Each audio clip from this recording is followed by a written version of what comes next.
కరీంనగర్ జిల్లా కేంద్రంలోని గన్నేరువాడ మండలం జిల్లా పరిషత్ ఉన్నత పాఠశాలలో టీఈడీ ఈడీ క్లబ్ను జిల్లా కలెక్టర్ పమేల సత్పతి ప్రారంభించారు.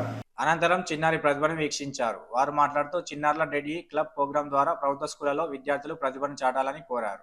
స్కూల్ పిల్లలు కూడా మరి శిక్షణ అనేది ఇవ్వడం జరుగుతుంది. ఇక్కడ అసిస్టెంట్ అన్నీ వస్తాయి. టీచర్లను కోరేది ఏమనంటే పిల్లలకి మాట్లాడడంలో వేదిక మీద కొంచెం మొహమాటం ఉంటుంది. అది పోగొట్టాలంటే వారానికి ఒకసారో 3 రోజులకు ఒకసారో పిల్లల చేత రకరకాల మాటల్ని వేదిక మీద కొంచెం ప్రదర్శింప చేస్తే వాళ్ళు మాట్లాడడానికి అలవాటు పడతారు. ఒక్కొక్క పిల్లగాడికి ఒక్కోసారి ఒక్కొక్క భావంలో మాట్లాడించే మీరు ప్రయత్నం చేయండి, తప్పకుండా సక్సెస్. ఈరోజు ఒక మీ టీచర్స్ కృషి వల్ల ఒక హిస్టరీ క్రియేట్ అయింది. ఐ థింక్ తెలంగాణ అయితే definitely I think entire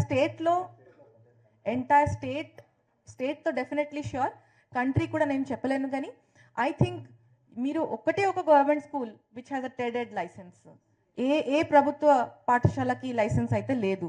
so మీరు ఎంత కష్టపడ్డారు.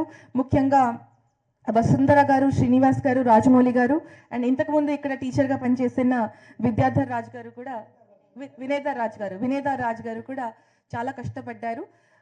దానివల్ల ఈరోజు పిల్లలు ఎంత బాగా మాట్లాడుతున్నారు. ఈరోజు మార్నింగ్ హాసిని, తర్వాత ఇంకొక అమ్మాయి సాత్విక అండ్ హాసిని చాలా చక్కగా మాట్లాడారు.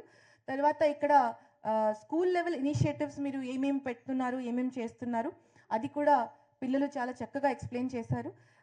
చాలా గర్వంగా అనిపిస్తుంది మన పిల్లలు ఇంత టాలెంటెడ్గా ఉన్నారు, ఇంత స్మార్ట్గా ఉన్నారు అనేది.